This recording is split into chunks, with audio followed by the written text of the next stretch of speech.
السلام علیکم ورحمۃ اللہ وبرکاتہ۔ وعلیکم السلام ورحمۃ اللہ وبرکاتہ۔ کیا حال ہے آپ کا؟ الحمدللہ۔ ہم انشاءاللہ کل کی آیت کو ہی کنٹینیو کریں گے۔ نحمدہ ونصلی علی رسولہ الکریم، اما بعد فاعوذ باللہ من الشیطان الرجیم، بسم اللہ الرحمن الرحیم۔ رب اشرح لی صدری ویسر لی امری واحلل عقدۃ من لسانی یفقہوا قولی۔ الحمد للہ معز من اتبع ہداہ واطاعہ واتقاہ ومذل من اعرض عن ذکرہ وخالف امرہ وعصاہ۔ احمدہ سبحانہ واشکرہ علی سوابغ آلائہ ونعمائہ۔ تمام تعریفیں اللہ کے لیے ہیں جو اس کی ہدایت کی پیروی کرتا ہے، اس کی اطاعت کرتا ہے، اس کا تقوی اختیار کرتا ہے، اس کو وہ عزت عطا کرتا ہے، اور جو اس کے ذکر سے روگردانی کرتا ہے، اس کے حکم کی مخالفت کرتا ہے اور اس کی نافرمانی کرتا ہے تو وہ اس کو ذلیل کرتا ہے۔ میں اللہ سبحانہ وتعالی کی تعریف کرتی ہوں اور اس کی کامل نعمتوں اور اس کے احسانات پر اس کا شکر ادا کرتی ہوں۔ نحن نقص عليك أحسن القصص بما أوحينا إليك هذا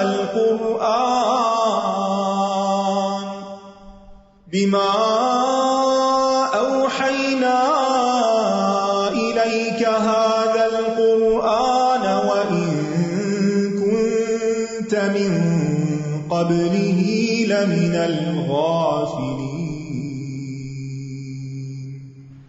کل ہم نے پڑھا کہ اللہ سبحانہ وتعالیٰ نے آدم علیہ السلام کو سجدے کا حکم دیا، تمام فرشتوں کو اور ابلیس کو بھی، لیکن ابلیس نے اس کا انکار کر دیا۔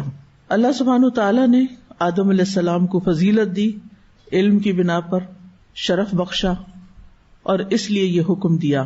یہ سجدہ آدم علیہ السلام کے اکرام اور تعظیم کے لیے تھا اور اللہ تعالی کی عبودیت کے اظہار کے لیے تھا، یعنی اطاعت اللہ کی تھی اور اکرام آدم علیہ السلام کا تھا۔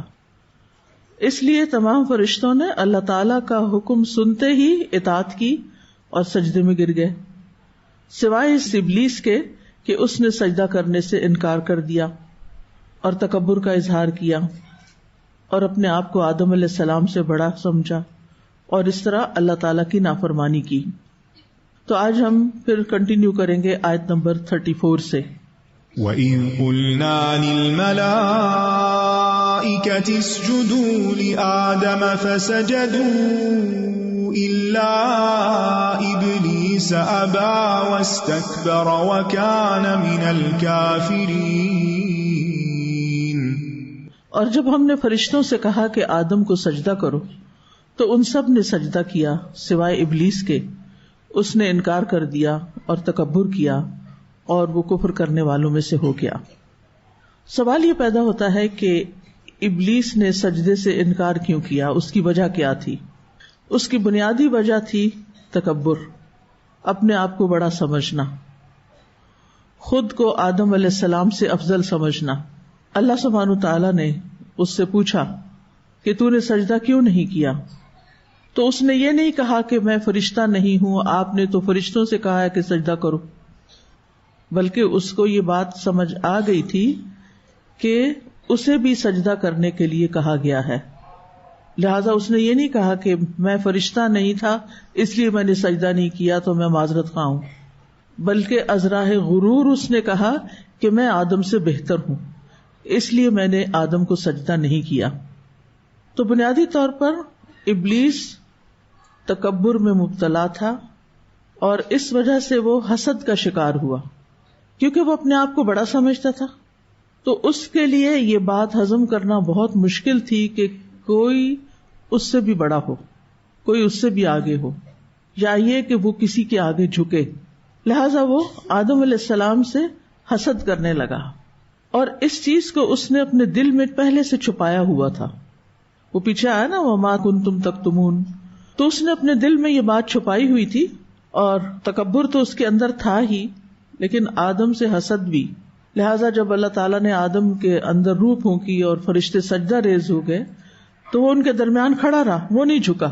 اس نے کہا، سورۃ صاد میں آتا ہے، قال، اللہ تعالیٰ نے فرمایا، یا ابلیس ما منعک ان تسجد لما خلقت بیدی استکبرت ام کنت من العالین.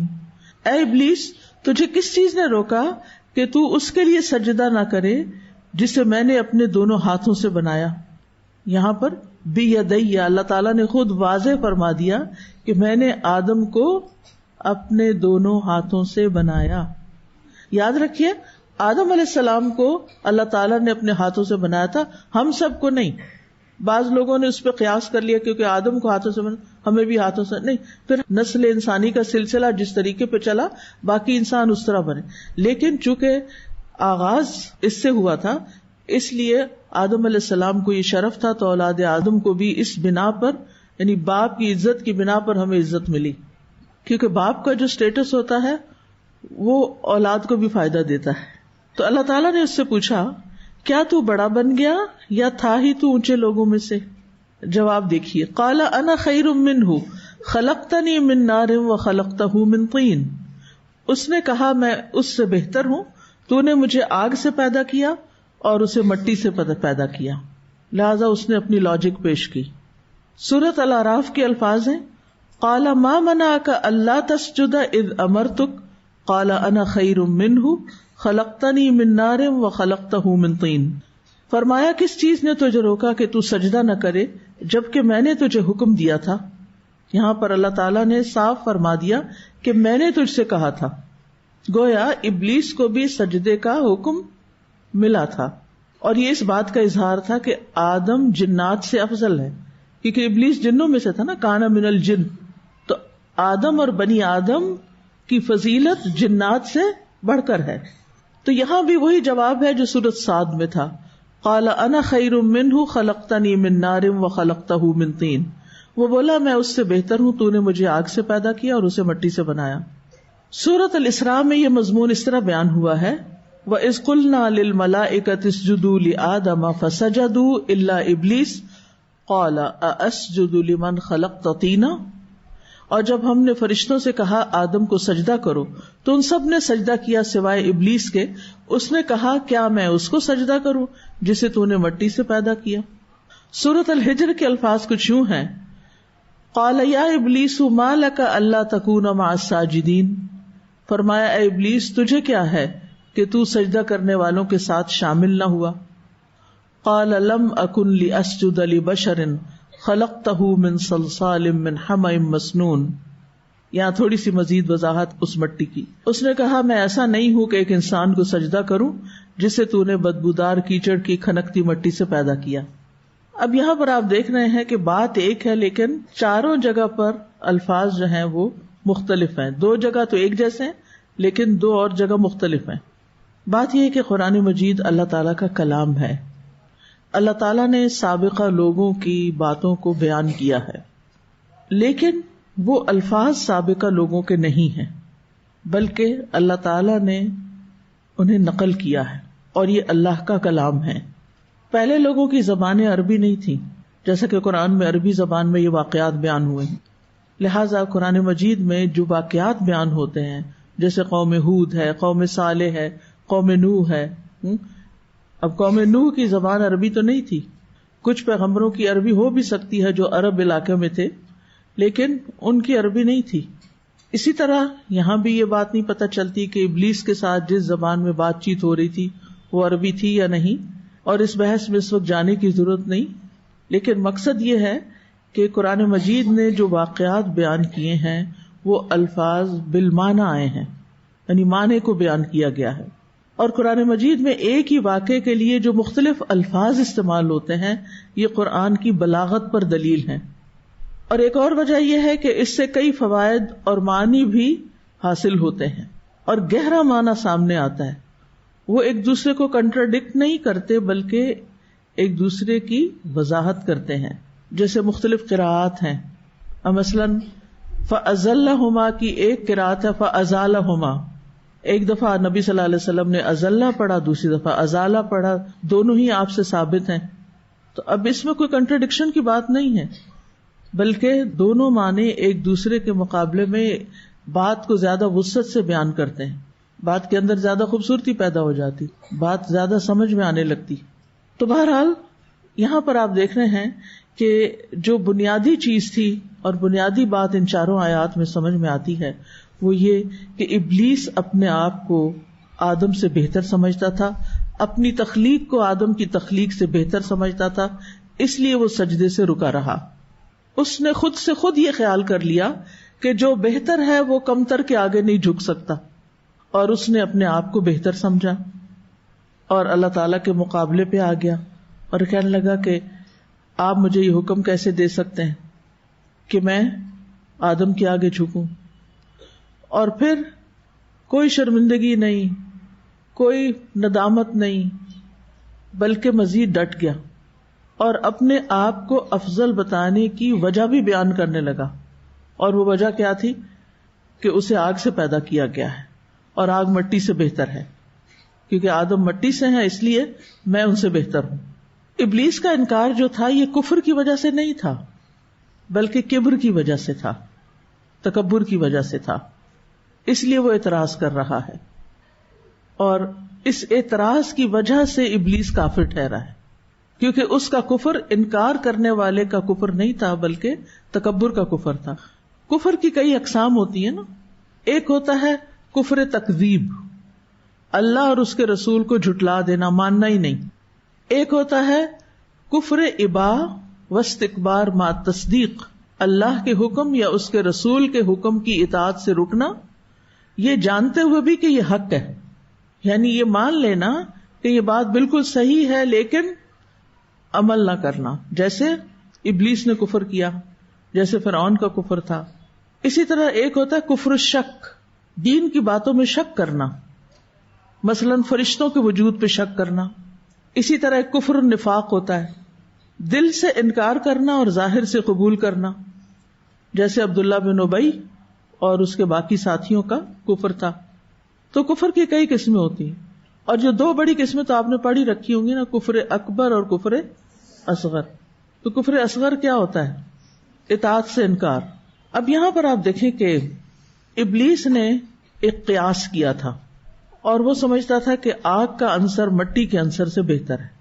حسن بصری کہتے ہیں ابلیس نے قیاس کیا اور سب سے پہلے اسی نے قیاس کیا, یعنی مطلب یہ ہے کہ اس نے اپنا اور آدم علیہ السلام کا موازنہ یا کمپیریزن کرتے ہوئے اپنے آپ پہ نظر ڈالی تو اسے اپنی ذات آدم علیہ السلام کی ذات سے افضل معلوم ہوئی, اس لیے وہ انہیں سجدہ کرنے سے رک گیا. لیکن بات یہ ہے کہ جہاں اللہ تعالی کا حکم آ جائے وہاں قیاس نہیں چلا کرتا, وہاں لاجک نہیں کام کرتا, وہاں عقل. کئی ہفتوں سے ہم فقہ القلوب میں عقل کا باب پڑھ رہے تھے نا, تو اگر وہ سارا کچھ آپ پیچھے سے دہرائیں تو آپ کو بات سمجھ میں آ جائے گی کہ عقل اللہ سبحانہ تعالیٰ نے بندوں کو بات سمجھنے کے لیے دی ہے, نہ کہ عقل کی بنیاد پر اللہ تعالیٰ کے احکامات کو جھٹلانے کا حق دیا. عقل تابع ہے وحی کے, وحی تابع نہیں ہے عقل کے. یعنی ہم عقل کی بنیاد پر قیاس کر کے اللہ تعالیٰ کے کسی حکم کو جھٹلا نہیں سکتے کہ اللہ تعالیٰ نے یہ حکم دیا ہے لیکن مجھے تو یہ بات یوں سمجھ آتی ہے, اور اگر ایسے نہیں ویسے کیا جائے تو اس میں زیادہ فائدہ ہے اور یہ زیادہ بہتر ہے. نہیں, آپ کو یہ حق نہیں حاصل. جو اللہ تعالیٰ نے فرما دیا ہے بس آپ کو وہ کرنا ہے, یہی عبادت ہے. عبادت کی روح کیا ہے؟ اطاعت. یہ ہمیشہ یاد رکھنا ہے آپ نے, عبادت کی روح اطاعت میں ہے کہ جو کہا جا رہا ہے وہ کر لو. عبادت کا لفظ عبد سے نکلا ہے. عبد کس کو کہتے ہیں؟ بندے کو, غلام کو. غلام کیا کرتا ہے کہ اس کا آقا جو اسے کہتا ہے وہ ویسے ہی کر لیتا ہے. وہ آگے سے یہ نہیں کہتا آپ تو یہ کہہ رہے ہیں لیکن میرا خیال ہے کہ اس کو یوں نہیں یوں کرنا چاہیے.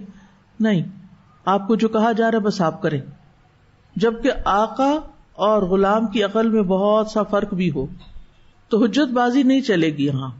تو عبادت ہر وہ قول، ہر وہ عمل ہوتا ہے، چاہے ظاہری ہو چاہے باطنی ہو، چاہے دل کا ہو چاہے زبان کا ہو چاہے اعضاء کا ہو، جو اللہ تعالیٰ کی مرضی کے مطابق ہو، اللہ کی رضا کے مطابق ہو، وہ عبادت بن جاتا ہے. کوئی بھی کام چاہے دنیا کا ہو چاہے دین کا ہو، وہ عبادت ہوگا اگر وہ اللہ تعالیٰ کی خاطر کیا گیا ہو، اللہ تعالیٰ کے بتائے ہوئے طریقے کے مطابق کیا گیا ہو، اس کے طریقے کی مخالفت نہ کرتا ہو. ٹھیک ہے نا، سنت کے مطابق ہو. اور کئی چیزیں ایسی ہیں جن میں براہ راست سنت نہیں بھی ملتی تو طریقہ درست ہونا ضروری ہے. یعنی درست سے مراد کیا ہے کہ وہ قرآن کی کسی نص کے خلاف نہ ہو، کسی حدیث کے خلاف نہ ہو. تو ابن جریر طبری کہتے ہیں کہ ابلیس خبیث نے خیال کیا کہ آگ مٹی سے بہتر ہے، اور یہ نہ جانا کہ فضیلت اسی کو ملتی ہے جس کو اللہ فضیلت دیتا ہے. اللہ نے مٹی کو آگ پر کئی وجوہات کی بنا پر فضیلت دی ہے. اللہ نے مٹی کو آگ پر کئی وجوہات کی بنا پر فضیلت دی، یعنی آدم جو مٹی سے پیدا ہوئے انہیں فضیلت دی ہے کئی ایک وجوہات کی بنا پر. اور وہ بیان کرتے ہیں کہ پہلی یہ کہ مٹی کے جوہر میں طبیعت کا متوازن ہونا، باوقار ہونا، بردباری پائی جانا اور صبر کا پایا جانا ہے. اور یہی وہ چیزیں ہیں جنہوں نے آدم علیہ السلام کو اس سعادت کے بعد جو پہلے سے ہی اللہ نے ان کے لیے لکھ دی تھی، انہیں توبہ کرنے کی طرف، انکساری اور تضرع اور عاجزی کی طرف دعوت دی.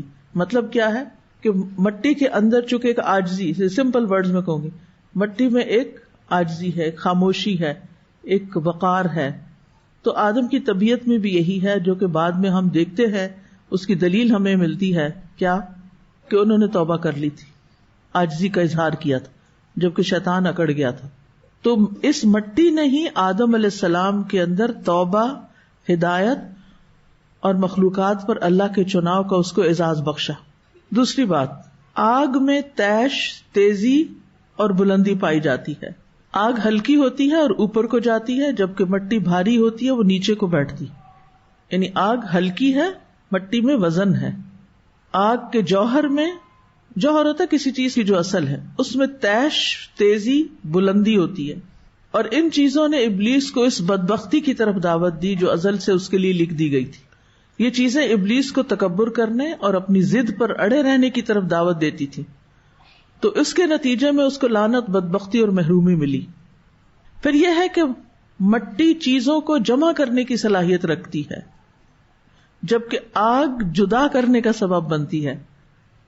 مٹی سے آپ کیا کرتے ہیں؟ چیزوں کو جوڑ سکتے ہیں، جبکہ کسی چیز کو جلا، جیسے درخت کی ٹہنی کو، تو کیا ہوتا ہے؟ وہ ٹہنیاں ٹوٹ کے جدا ہو جاتی ہیں.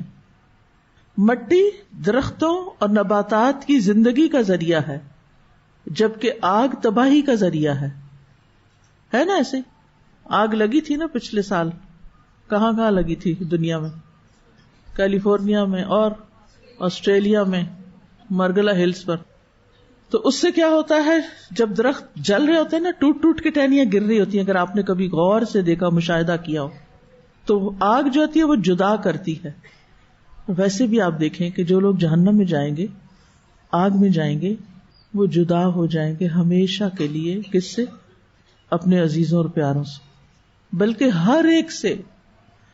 جہنم کی ایک اور بڑی تکلیف دہ چیز جو ہے نا، وہ تنہائی ہے. دنیا میں آپ کو کبھی کوئی تکلیف ہوتی ہے، سارے لوگ آپ کے پاس اکٹھے ہو جاتے ہیں. جیسے راستے میں اگر کوئی موٹر سائیکل سے گر پڑے تو کیا ہوتا ہے؟ سارے لوگ اپنی سواریاں روک کے اس کے پاس آ جاتے ہیں. کوئی اس کو اٹھاتا ہے، کچھ کھلاتا ہے، پلاتا ہے، کچھ کرتا ہے، یعنی اس کی کیئر کرتے ہیں. لیکن جس کو جہنم میں گرا دیا جائے گا، اس کے ارد گرد کون آئے گا پوچھنے کے لیے اس کا حال؟ جہنم سے باہر سے تو کوئی آ نہیں سکتا. اور جو جہنم کے اندر اس کے ساتھ ہیں، ان کو کس کی پڑی ہوگی؟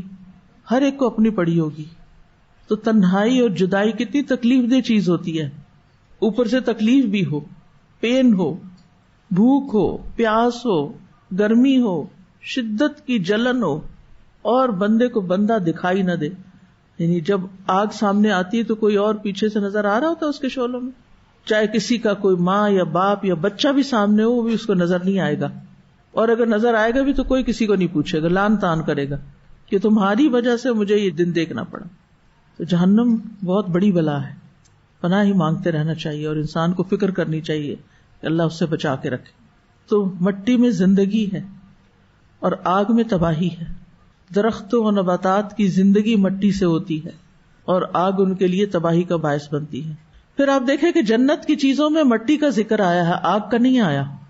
جنت میں آگ ہوگی یہ کہیں نہیں آتا، بلکہ لا یرون فیہا شمسا ولا زمہریرا، نہ سخت دھوپ ہوگی اور نہ ہی جاڑے کی سخت ٹھنڈک ہوگی. حدیث میں آتا ہے جنت کی مٹی خوشبودار اور سفید کستوری ہے، یعنی جنت کی مٹی کا ذکر ہے. اور حدیث میں کہیں نہیں آتا یا قرآن میں کہ جنت میں آگ بھی ہے اور جہنم میں مٹی ہے، نہیں، جہنم کی کسی مٹی کا ذکر نہیں آتا. پھر آگ عذاب کا سبب ہے جبکہ مٹی عذاب کا سبب نہیں، یعنی آگ تکلیف اور عذاب کا سبب ہے اور یہ اپنے دشمنوں کے لیے اللہ کا عذاب ہے.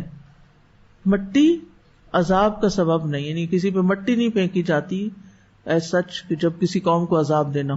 وہ الگ بات ہے کہ نبی صلی اللہ علیہ وسلم نے بدر کے موقع پر ریت کی مٹھی پھینکی تھی جو مشرکین کی آنکھوں میں چلی گئی، لیکن کسی قوم کو تباہ کرنے کے لیے آگ تو ہو سکتی ہے، مٹی نہیں. پھر مٹی نماز کی جگہ اور طہارت کا ذریعہ بھی ہے، تیمم بھی کرتے ہیں آپ اس سے. تو ابلیس کو یہ ساری چیزیں نظر نہیں آئیں. جس مادے سے آدم علیہ السلام پیدا ہوئے تھے اس نے اس کے فائدوں کو نہیں دیکھا اور پھر یہ بھول گیا کہ اللہ تعالیٰ نے آدم علیہ السلام کو اپنے ہاتھ سے پیدا کیا ہے اور ان میں اپنی روح میں سے پھونکا ہے. ابلیس کو یہ بات یاد نہیں رہی، لہذا اس نے اللہ کے حکم کی نافرمانی کی. ہم انسان بھی بہت دفعہ اللہ تعالیٰ کی نعمتوں کو یاد نہیں رکھتے، بے شمار نعمتوں کو، اور تھوڑی سی کوئی مشکل ہماری زندگی میں آ جاتی ہے تو ہم اللہ تعالیٰ سے ناراض ہونے لگتے ہیں، اعتراض کرنے لگتے ہیں، بگڑنے لگتے ہیں. کچھ لوگ تو دین سے ہی نکل جاتے ہیں. پچھلے دنوں کسی نے مجھے بتایا، ان کی بیٹی تھی، جانتی تھی میں اس کو، میں نے کہا کیا حال ہے اس کا؟ کہتی بس ٹھیک ہے، پڑھ رہی ہے لیکن اس نے حجاب اتار دیا. میں نے کہا ہے حجاب کیوں اتار دیا؟ کہتی بس وہ جہاں سے رشتہ آیا تھا اس کا وہ حجاب والے تھے، دین والے تھے، پھر وہ رشتہ ٹوٹ گیا تو اس نے حجاب اتار دی. آپ دیکھیے جو شخص سوچ سمجھ کے مسلمان ہوتا ہے، واقعی اللہ کو پہچان کے مسلمان ہوتا ہے، دین کو جان کے مسلمان ہوتا ہے، آخرت پر ایمان لا کے مسلمان ہوتا ہے، وہ کیا رشتہ ٹوٹنے سے اپنا دین چھوڑ دے گا؟ چھوٹی چھوٹی باتوں سے وہ اللہ کی نافرمانی کے کام کرے گا اور نافرمانی میں بھی حد سے بڑھے گا. وہ تو سوچ ہی نہیں سکتا. آپ سب بھی اپنے حجاب پر غور کر لیں، آپ نے کیوں پہنا ہے؟ اگر تو کسی انسان کی خاطر پہنا ہے تو پھر یہ باقی نہیں رہے گا، لیکن اگر آپ نے واقعی اللہ کی خاطر پہنا ہے تو اس پر آپ کے لیے اجر بھی ہے اور یہ پھر ساری زندگی نہیں اترے گا حتیٰ کہ انسان اس حجاب سے نکل کر سفید کفن میں چلا جائے اور اس میں لپیٹ کر آگے بھیج دیا جائے اللہ کے پاس، پھر نہیں اتر سکتا.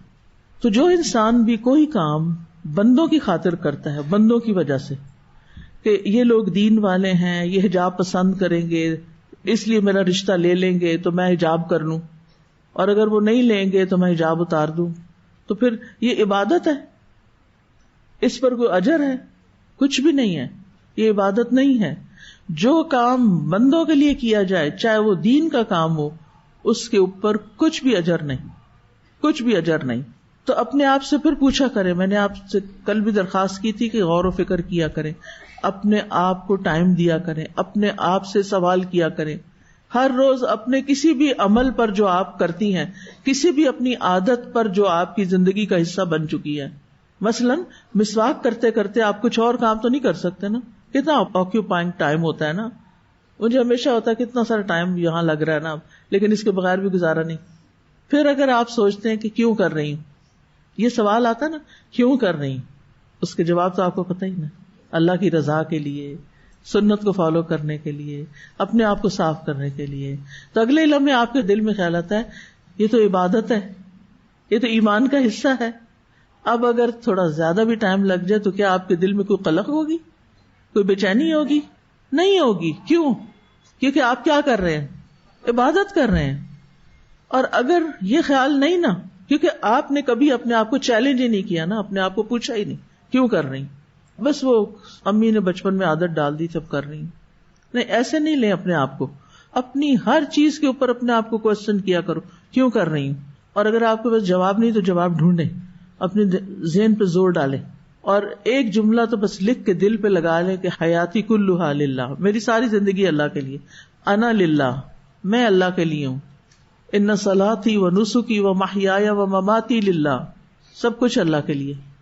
اگر آپ کی یہ سوچ درست ہو گئی نا تو اس سے آپ کی زندگی میں ایک بہت ٹھہراؤ آ جائے گا، سکون آ جائے گا. یہ جو انگزائٹی پیدا ہو جاتی ہے نا وہ ختم ہو جائے گی. پھر آپ دیکھیں کہ کچھ چیزیں آپ کے ہاتھ میں نہیں ہوتی، آپ جان بوجھ کے نہیں کر رہے ہوتے، اب وہ اپنے وقت پر ہوں گی. آپ اس وقت انتظار کرتے ہیں، کیوں؟ یہ چیز میرے ہاتھ میں نہیں ہے، یہ اللہ کے ہاتھ میں ہے.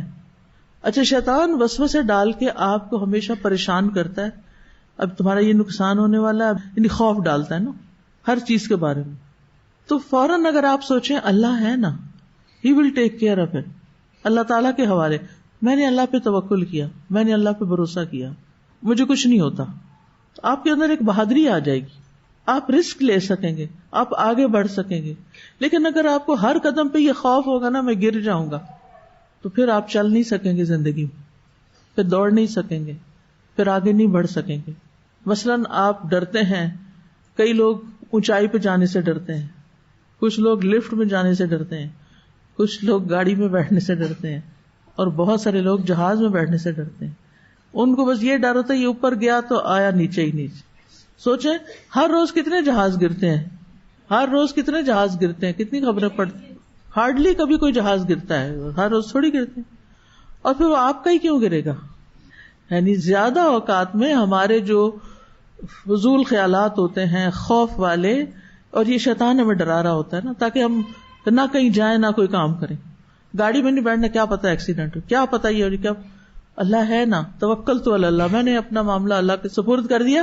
آپ کو یہ سوچنے کے بعد یہ سوچنا چاہیے کہ جا کیوں رہی ہیں، کہیں بھی جا رہی کیوں جا رہی ہیں؟ کیا آپ کا یہاں رہنا زیادہ فائدہ مند ہے یا کہیں اور جانا زیادہ فائدہ مند ہے؟ گھر میں ہی رہنا زیادہ فائدہ مند ہے یا نکلنا زیادہ فائدے سے مراد دنیا کا نہیں، فائدے سے مراد آخرت کا فائدہ. ہر وقت آخرت کے فائدے سوچا کرے، دنیا کے خود ہی آ جائیں گے جو آپ کی قسمت میں ہے. تو آپ اپنی زندگی میں پرسکون ہونا سیکھیں، ریلیکس. اور یہ توکل سے آتا ہے کہ میں نے اپنا معاملہ اللہ کے سپرد کر دیا. اب آپ دیکھیے کہ اگر ہم یہ سب کچھ کرتے ہیں نا تو ہر چیز ہماری عبادت بن جاتی. ابلیس جو تھا اس نے اللہ تعالی کے حکم کی نافرمانی کی تھی اور آدم علیہ السلام کو حقیر جانا تھا. تو تکبر کی تعریف کیا کی جاتی ہے؟ بطر الحق و غمت الناس. یہ دونوں چیزیں پوری ہو رہی ہیں نا یہاں. بطر الحق کیا تھا؟ اللہ کے حکم کی نافرمانی کی تھی. اور غمت الناس کیا تھا؟ آدم علیہ السلام کو حقیر سمجھا تھا کہ یہ مٹی سے بنے اس لیے حقیر ہیں. وہ اس کا اپنا ہی خیال تھا. بہت دفعہ زندگی میں ہم جن لوگوں کو حقیر سمجھ رہے ہوتے ہیں، بیکار سمجھ رہے ہوتے ہیں، چھوٹا سمجھ رہے ہوتے ہیں، اور ان کو چھوٹا سمجھ کے اگنور کر رہے ہوتے ہیں، اور ان کو کی غربت یا ان کی جہالت یا کسی بھی وجہ سے ان کو کچھ اہمیت نہیں دے رہے ہوتے، یاد رکھیے اس چیز کو اپنے اندر سے نکال کے چھوڑنا ہے. کیونکہ جس کے دل میں رائی برابر بھی تکبر ہوتا ہے نا وہ جنت میں نہیں جائے گا. کیسے نکالیں؟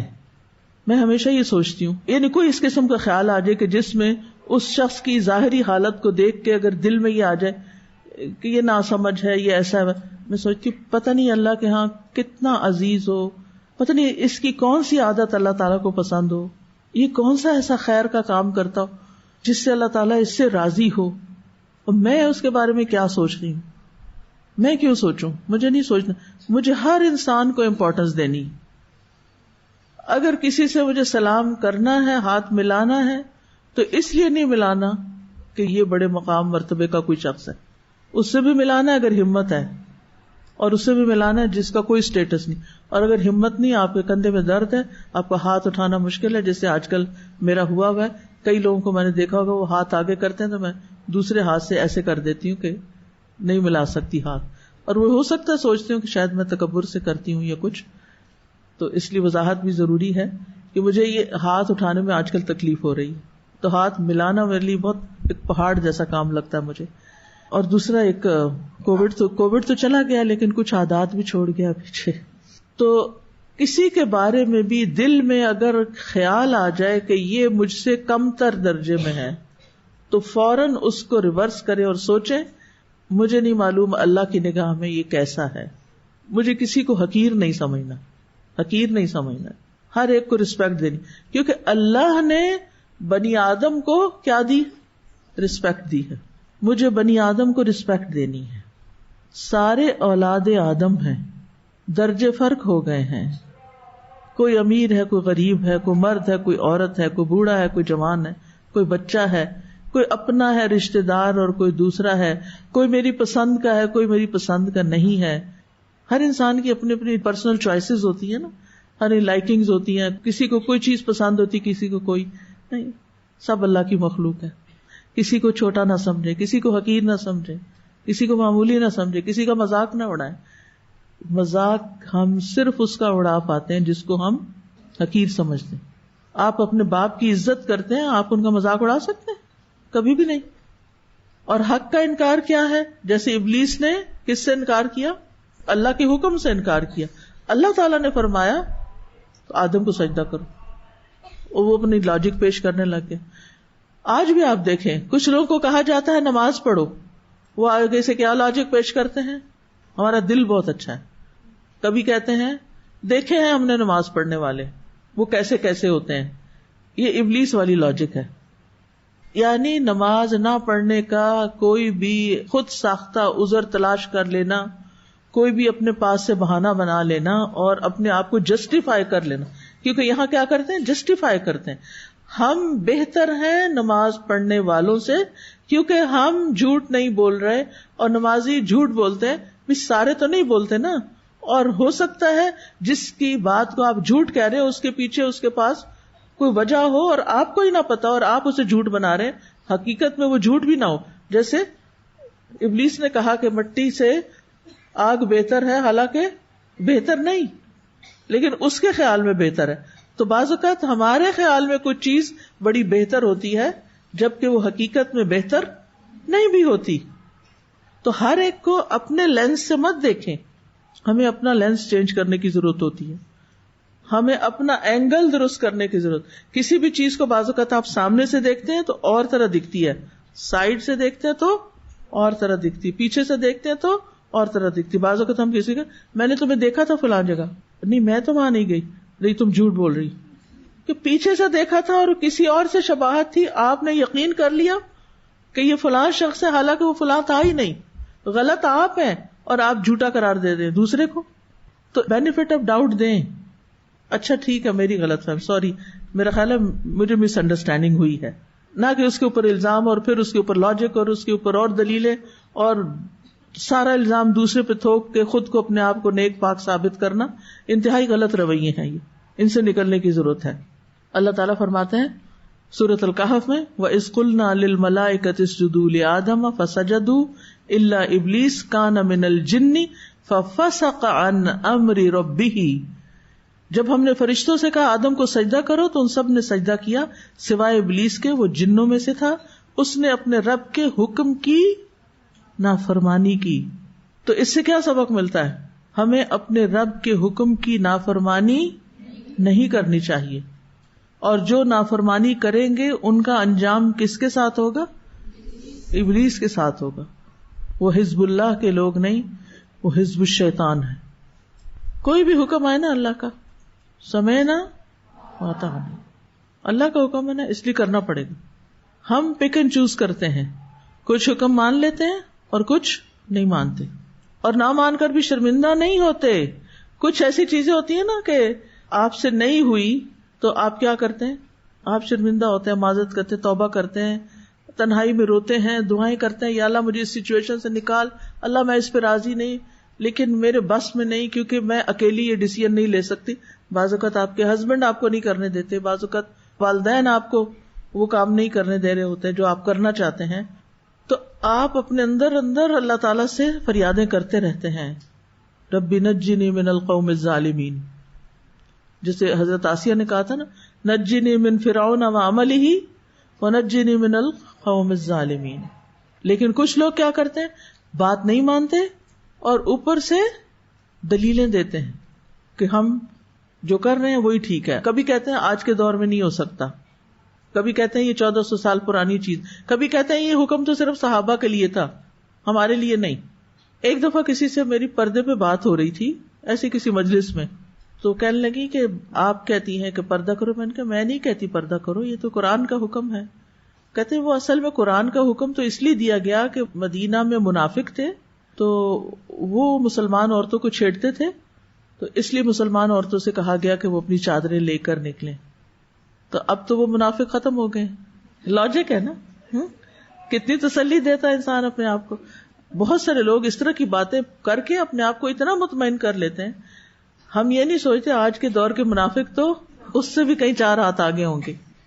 اب ابلیس کے ساتھ پھر کیا ہوتا ہے؟ جب اس نے اللہ کے حکم کی نافرمانی کی تو ابلیس کا انجام کیا ہوا؟ جنت سے نکال دیا گیا, ملائے اعلیٰ سے نکال دیا, فرشتوں سے الگ کر دیا گیا. یعنی جب اس نے رب کی اطاعت نہیں کی, سجدے سے انکار کیا, تو اللہ تعالیٰ نے اس کو جنت سے نکال دیا, اس مقام سے نکال دیا جس میں وہ ملکوت اعلیٰ میں فرشتوں کے ساتھ رہتا تھا. اب دیکھیے نیک لوگوں کی کمپنی بڑی اچھی چیز ہے اور اس سے بڑا فرق پڑتا ہے انسان پہ, صحبت صالح پہ, لیکن اتنا ہی فرق پڑتا ہے جتنا آپ چاہتے ہیں. ابلیس سال ہا سال فرشتوں کی مجلس میں رہا اور فرشتے کیا نہیں کرتے؟ کوئی نافرمانی نہیں کرتے.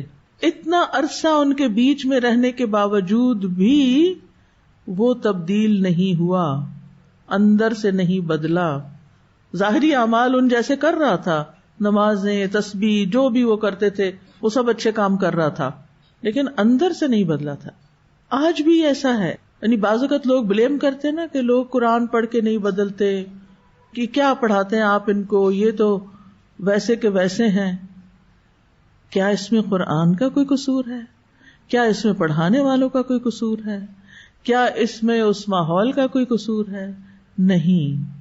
جس نے بدلنا ہے وہ اس نے بدل جانا ہے, اندر سے بھی بدل جانا ہے, باہر سے بھی بدل جانا ہے. اور جس نے نہیں بدلنا اس نے نہیں بدلنا, نہ اندر سے نہ باہر سے. اور کبھی باہر سے بدل جاتے ہیں, اندر سے نہیں بدلتے. جیسے ابلیس میں کوئی تبدیلی نہیں آئی. اتنی تکلیف دہ بات ہے نا. دیکھیں نوح علیہ السلام کا گھرانہ, 3 بھائی ایک طرف اور وہ ایک طرف. بعض اوقات ایسے ہوتا ہے نا کہ خاندان بڑا معزز ہوتا ہے, اس میں سارے ہی تقریباً دیندار ہوتے ہیں, لیکن کوئی ایک بچہ ایسا نکل آتا ہے کہ جو پورے خاندان کو بدنام کر کے رکھ دیتا ہے. اب کیا اس میں خاندان کا قصور ہوتا ہے کہ خاندان نے اس کو یہ کہا ہوتا ہے کہ ہم سب کی طرف سے تم ریپرزینٹیٹیو بن جاؤ ہمارے, تم ہمارا امیج بن جاؤ, تم ہمارا فیس بن جاؤ. باقی سارے لوگوں کی قربانیاں ان کو بھول جاتی ہیں اور ایک کی نافرمانی سب کو بدنام کر کے رکھ دیتی. اس میں ہمیشہ یاد رکھیے کہ جب کبھی آپ کو ایسی کسی سچویشن سے واسطہ پڑے, مثلاً کسی کے گھرانے میں کوئی ایسا بچہ ہے, کسی جماعت میں کوئی ایسا فرد ہے, کسی ادارے میں کوئی ایسا شخص ہے, کسی آرگنائزیشن میں کوئی ایسا امپلائی ہے, تو جو غلط ہے نا بس صرف اس کو غلط کہنا ہے, اس کی وجہ سے پورے ماحول کو بدنام نہیں کرنا. اس کا بہت بڑا نقصان ہو جاتا ہے. نقصان کیا ہوتا ہے کہ باقی لوگ اس خیر سے محروم رہ جاتے ہیں.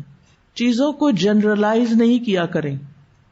اب مثلاً پاکستان میں اللہ نے بڑی خیر رکھی ہے, بہت سے اچھے اچھے کام بھی ہو رہے ہیں, لیکن ہمارا میڈیا سنسنی پھیلانے کے لیے اور پیسے کمانے کے لیے کیا کرتا ہے, ہمیشہ بریکنگ نیوز میں کوئی اچھی نیوز ہوتی کہ ہمارے فلاں بچے نے فلاں گاؤں کے اندر یہ چھوٹی سی چیز ایجاد کر لی, کہ کوئی خوشی کی خبر ہو, کوئی گڈ نیوز ہو.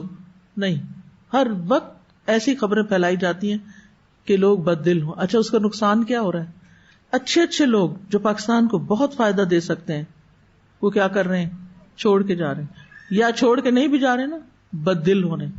جو کام کر رہے تھے وہ بند کر رہے ہیں. کیا ہے, فیکٹری بند, دکان بند, جاب کوئٹ, کوئی فائدہ نہیں. اس لیے کہ مایوسی ہے, منفی سوچ ہے. کس نے پھیلائی؟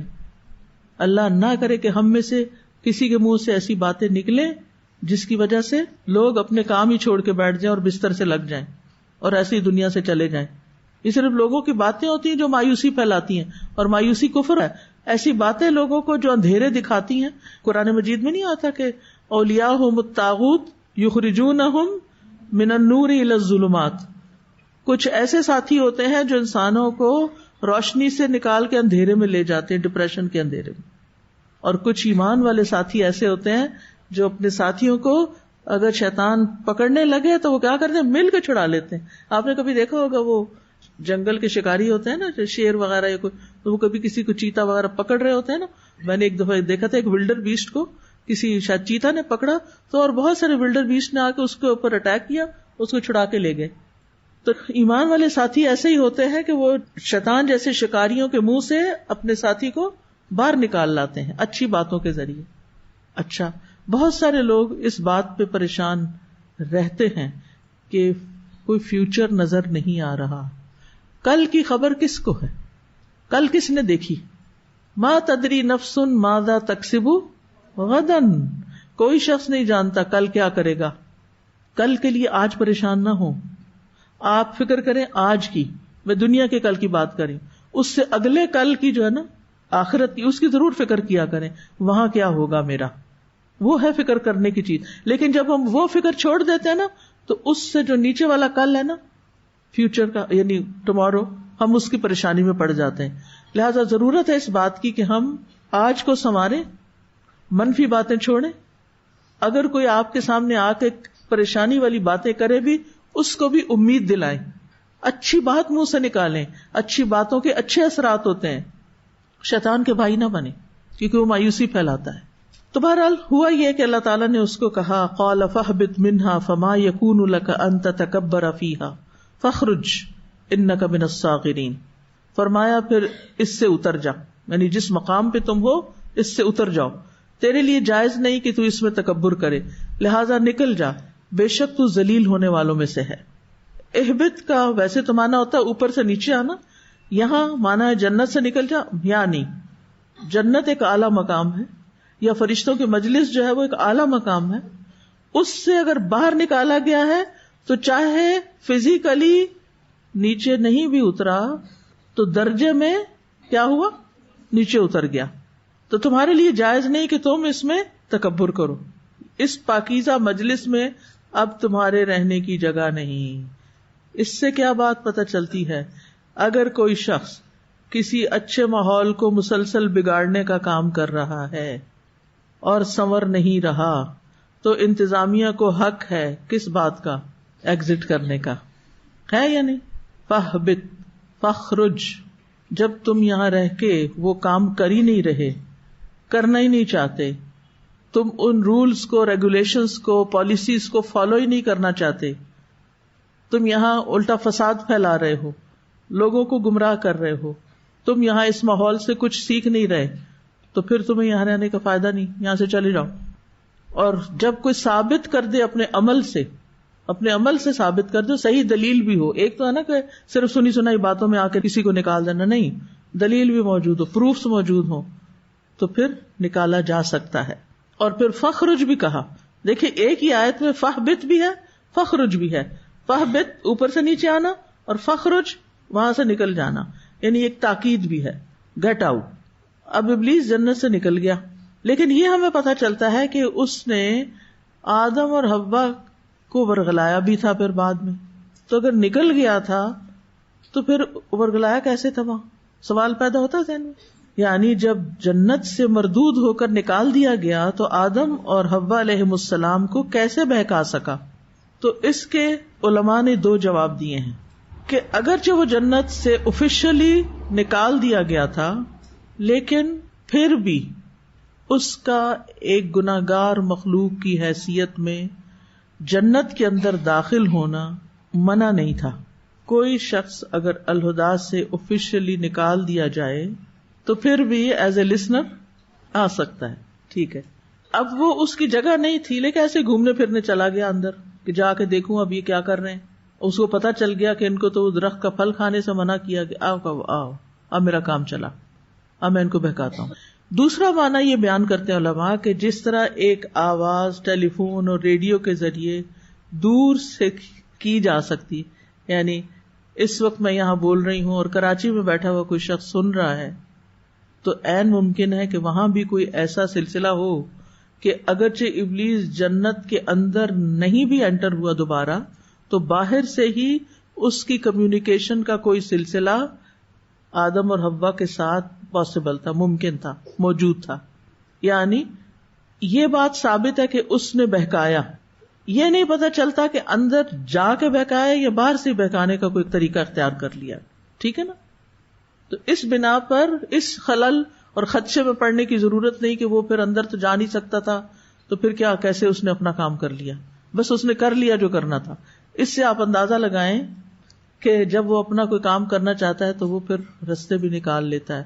ہمیں اس کی چالوں سے بچ کے رہنا ہے، کیونکہ اللہ تعالیٰ فرماتے ہیں فَوَسْوَسَ لَهُمَ الشَّيْطَانُ. تو وسوسہ جو ہوتا ہے وہ ایک خاموش آواز ہوتی ہے جو دل میں ڈالی جاتی ہے ڈائریکٹ، وہ سنائی نہیں دیتی، وہ سامنے آ کے کی ہوئی کوئی بات ضروری نہیں کہ وہ بات ہی ہو، کوئی دل کے اندر ڈالتا ہے وہ. پھر فرمایا اِنَّكَ مِنَ الصَّاغِرِينَ، تم ذلیل حقیر لوگوں میں سے ہو. یعنی اس نے اپنے آپ کو بڑا سمجھا تو اللہ تعالیٰ نے اس کے اس گناہ کے عوض اس کو ذلیل کر دیا، کمتر ہونے کا لباس پہنا دیا.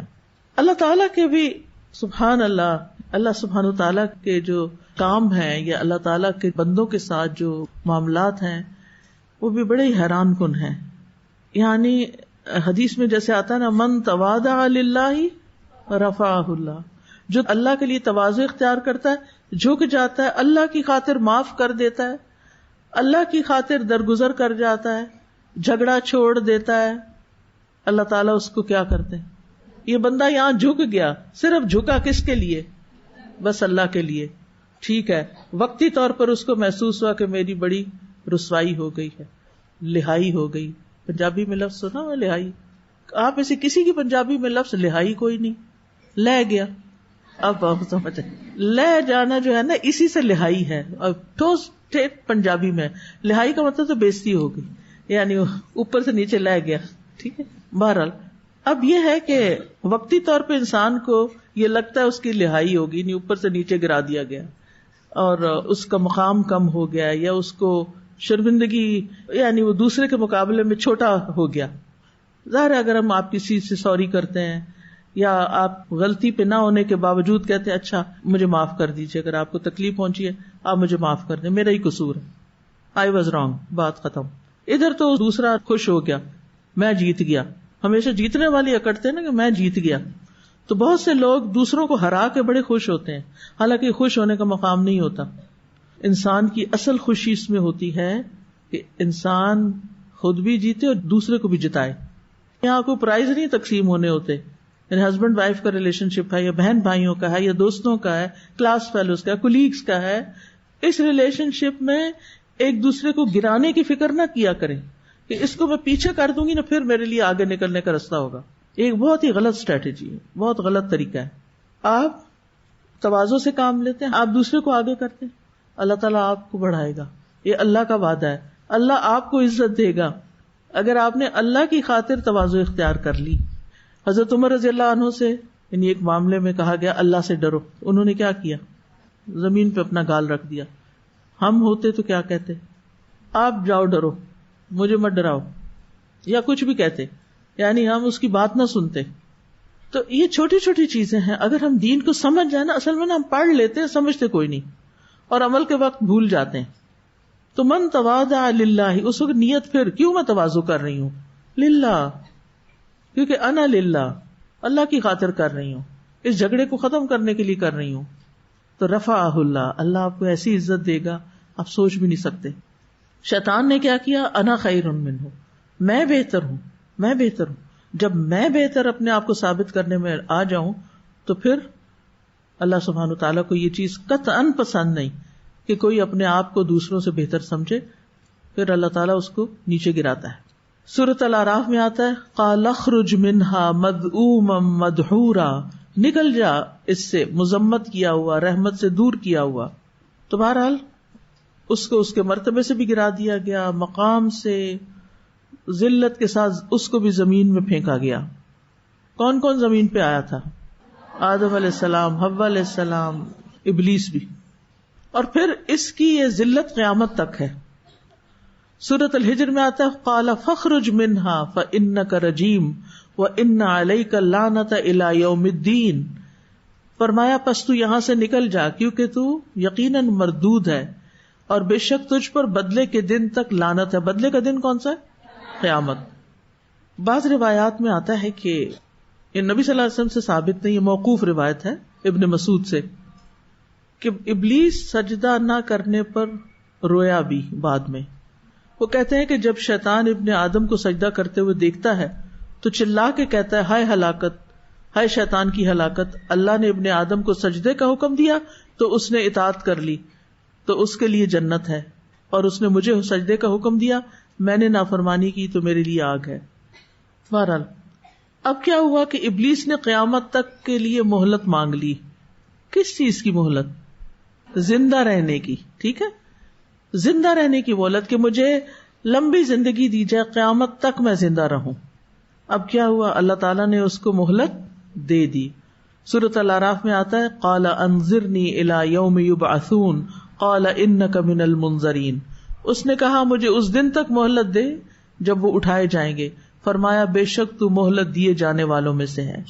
سورۃ صاد میں آتا ہے قال رب فانظرنی الی یوم یبعثون قال فانک من المنظرین الی یوم الوقت المعلوم.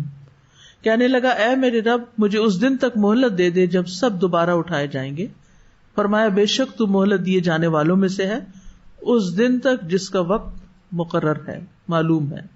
یعنی میں نے تمہیں مہلت دی، میں تمہیں دوبارہ جی اٹھنے کے دن تک موت نہیں دوں گا.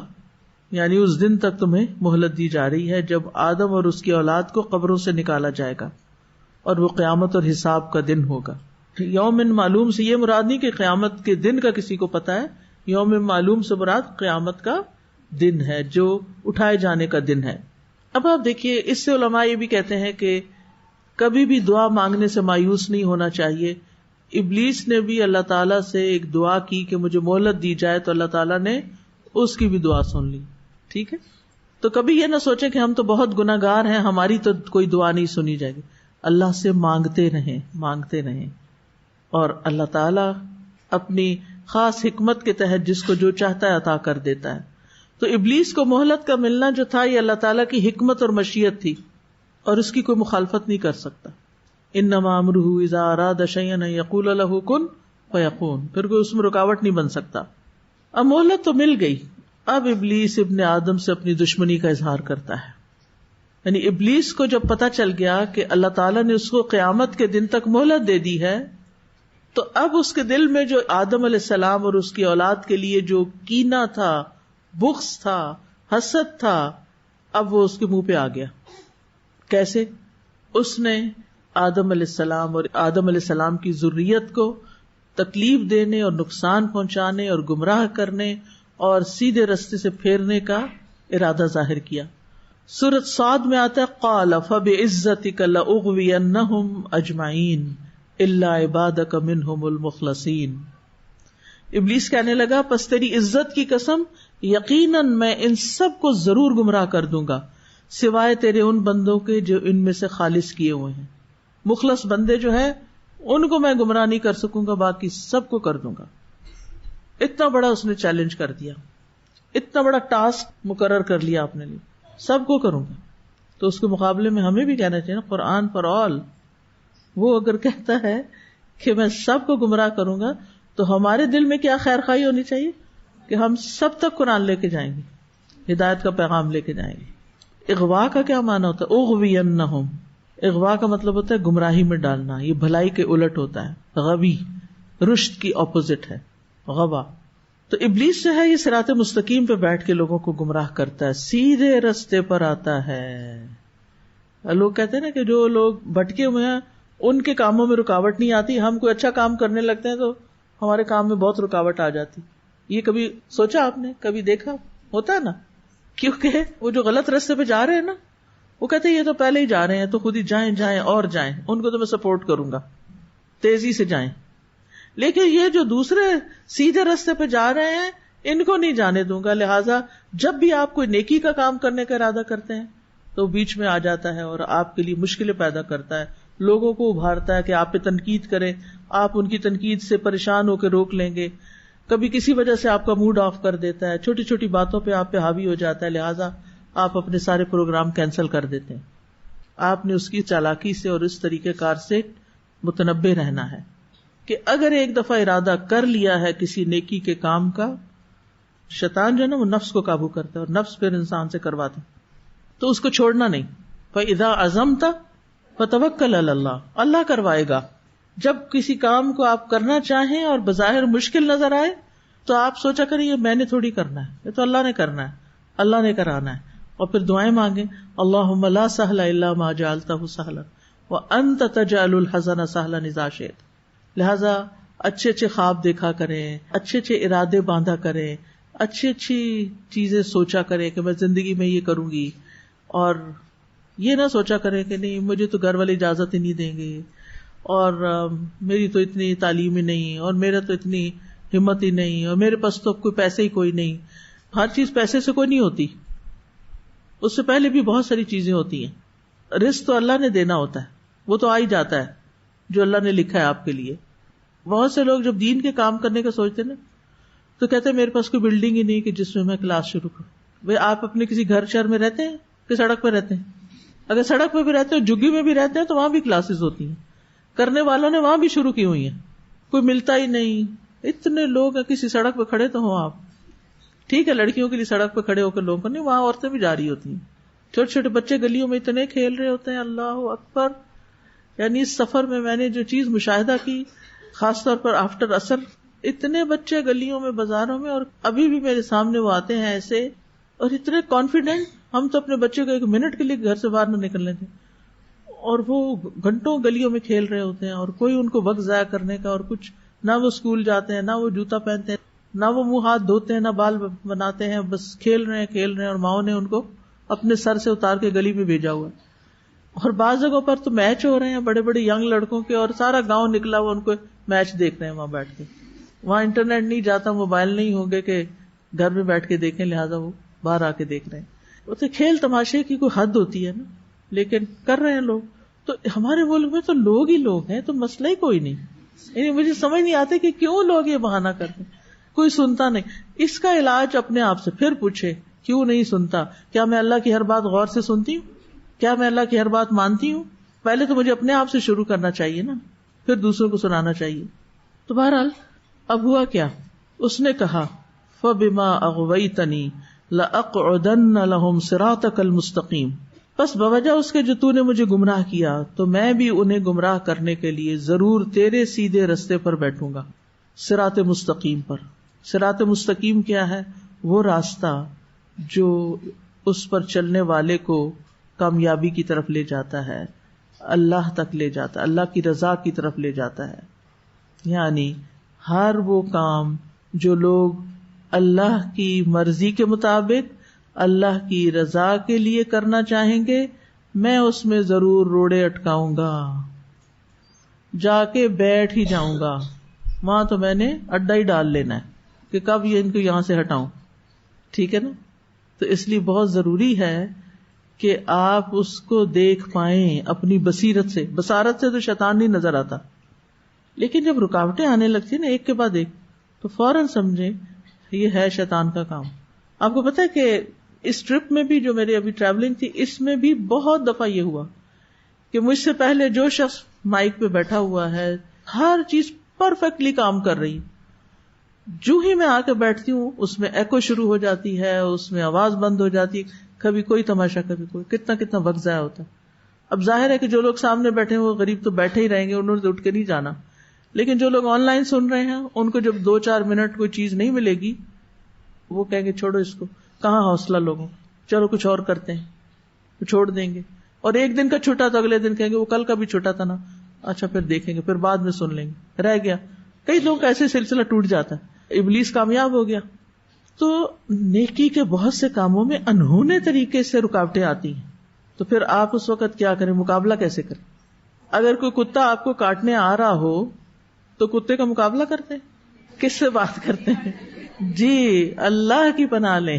اعوذ باللہ من الشیطان الرجیم، اعوذ باللہ السمیع العلیم من الشیطان الرجیم من ہمزہ ونفخہ ونفثہ. اس ٹرپ میں میں نے یہ دعا اتنے لوگوں کو سکھائی ہے. تو اپنے رب کی پناہ لیں جس کے ہاتھ میں ہر جاندار کی پیشانی ہے. فوراً اللہ تعالیٰ سے دعائیں شروع کر دیں، اعوذ باللہ پڑھنا شروع کر دیں، آیت الکرسی پڑھیں. تو اس نے کہا تھا کہ چونکہ آدم کی وجہ سے مجھ سے رب ناراض ہوا ہے، لہذا میں آدم اور اس کی اولاد کو بھی رب کی طرف نہیں جانے دوں گا. یعنی اگر ہم نہیں تو تم بھی نہیں. اور میں گھات لگا کے راستے پر مورچہ بند ہو جاؤں گا، جیسے ڈاکو مسافروں کو لوٹنے کے لیے جھاڑیوں میں چھپ کے بیٹھ جاتے ہیں، پھر آ کے بس روک لیتے ہیں. تو میں ان کو راستے سے روکوں گا، ان پہ اٹیک کروں گا، یا غلط راستے کو خوبصورت بنا کے دکھاؤں گا. ان کو کہوں گا یہ روڈ زیادہ صاف ہے، ادھر چلو، ادھر مشکلات ہیں، یہ روڈ بمپی ہے، یہ راستہ اختیار کر لے، سیدھی جاتی ہے. اب اس طرح جب وہ ایسے رستوں پہ پڑ جائیں گے جن کو وہ خوبصورت سمجھتے ہیں، یعنی نیکی کا کام چھوڑ کے ان کاموں میں لگ جائیں گے جو ان کو اللہ سے دور کرنے والے ہیں، تو ایک دن پھر وہ اللہ کی نافرمانی کے کام بھی کرنے لگیں گے. اور اس طرح ابلیس پھر آگے سے، پیچھے سے، دائیں سے اور بائیں سے آتا ہے. انشاءاللہ کل یہاں سے شروع کریں گے کہ ابلیس اور کس کس طرح بھٹکاتا. یہ قصہ آدم کا حصہ ہے، اس کے بغیر سٹوری مکمل نہیں ہوتی، اس لیے اس کی تفصیل میں جانا ضروری ہے اور ابلیس کے ٹرکس کو سمجھنا ضروری ہے تاکہ ہم صراط مستقیم پر جم کے رہیں. وآخر دعوانا ان الحمد للہ رب العالمین. سبحانک اللہم وبحمدک، اشہد ان لا الہ الا انت، استغفرک واتوب الیک. السلام علیکم ورحمۃ اللہ وبرکاتہ. فاقصص القصص لعلهم يتفكرون